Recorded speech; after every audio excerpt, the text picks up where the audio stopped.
চাইলে তাকে ওসি সাহেব আমাদেরকে ওভাবে রিকোয়েস্ট করেছিল ওই ভুক্তভোগী আমিনুল ভাইয়ের কাছে যে তার কাছে 27 লক্ষ টাকা পাবে, ফ্ল্যাট বাবদ, রিসিট, চুক্তিনামা তার কাছে সবকিছুই রয়েছে। সেই আমিনুল ভাইয়ের কাছে রিকোয়েস্ট করলে আমিনুল ভাই তাকে 3 মাস সময় দেয় এবং সকল দায়ভার মোজাদ্দেদ জামান সুমন ভাইয়ের উপরে এই থানায় ওসির সামনে বসে থেকে তিনি তাকে মনোনীত করে দেন এবং সকল কিছু মোজাদ্দেদ জামান সুমন ওসি সাহেবের সামনে ভিডিও করতে তুলা লাগবে সে একটি অমার্জিত করে 3 মাসের মধ্যে 27 লক্ষ টাকা করে তার আনকমপ্লিট যে ফ্ল্যাট আছে সেই ফ্ল্যাটটি 3 মাসের মধ্যে যদি 27 লক্ষ টাকা না ফেরত না দেয় তাহলে সে মোজাদ্দেদ জামান সুমনের সাথে একটি কথাবার্তা করে দাম দর করে সেই ফ্ল্যাটটি সুমনের কাছে হস্তান্তর করবে। এইটাই ছিল থানাতে বসে থেকে তার সাথে সালিশি। কিন্তু দুঃখের বিষয় হলো সত্য, সেই দিন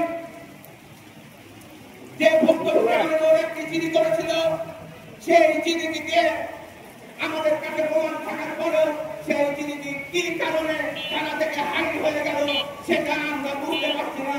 এটাও তদন্ত করে দেখতে হবে প্রশাসনকে কিভাবে হয়ে গেল। তারপরে দীর্ঘ 23 দিন পর সেই মুস্তাফিজ প্রতারক মুস্তাফিজ 1 মাস অতিবাহিত হয়ে গেছে। সেই টাকাটা না দেওয়ার কারণে বা টাকা ফেরত দিতে না পারলে তাকে যে ফ্ল্যাট বুঝাই দিতে হবে বা ফ্ল্যাট দিতে হবে, সেই কারণে সে একটি নাটক মধ্যস্থ করেছে। সেই মধ্যস্থটা কি?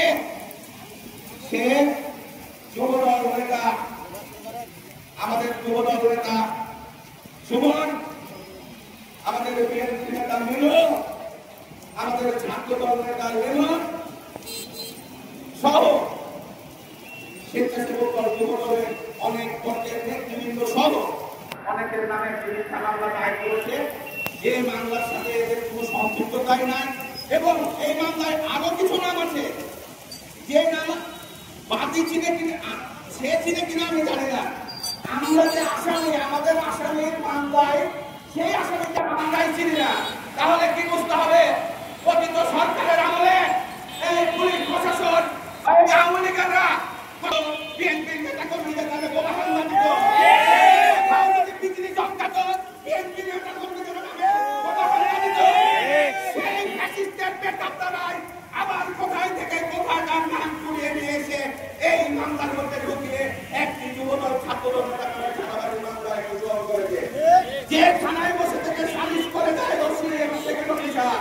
সেই থানায় কিভাবে মামলা করা হয়, সেই থানায় কিভাবে মামলা হয়, আর জুলাই আগস্টের একজন মামলা এজাহারভুক্ত আসামি কিভাবে থানা এবং পুলিশ কমিশনের অফিসে গিয়ে মামলা সুপারিশ করে মামলা করে, এটা আপনাদের কাছে গতকালকে সেখানে সাংবাদিক ভাইরা আছেন, ও সেদিন সালিশি বৈঠকে সাংবাদিক ছিলেন। যাই হোক, গতকালকে আমরা একটি সাংবাদিক সম্মেলন করেছি দলীয় কার্যালয়ে, আমরা সেখানে পরিষ্কার ভাষায় সকল বক্তব্য তুলে ধরেছি। আজকে মানববন্ধন করেছি। আজকে এই মানববন্ধন করার প্রয়োজনটা আমরা কেন মনে করেছি? অপরাধ করলে অবশ্যই মামলা হবে, অবশ্যই আইনি রাষ্ট্রের সকলের আছে, কিন্তু যে সমাধান আইন করেছে সেই সমাধান আইনের গাড়িদের কাছে তারা মামলা করছে। এই জন্য আজকে এই মানববন্ধন করার অনুমতি জানিয়ে আজকে আমি আপনাদের কাছে একটি রেকর্ড দিচ্ছি, তারপরে বক্তব্য করবো।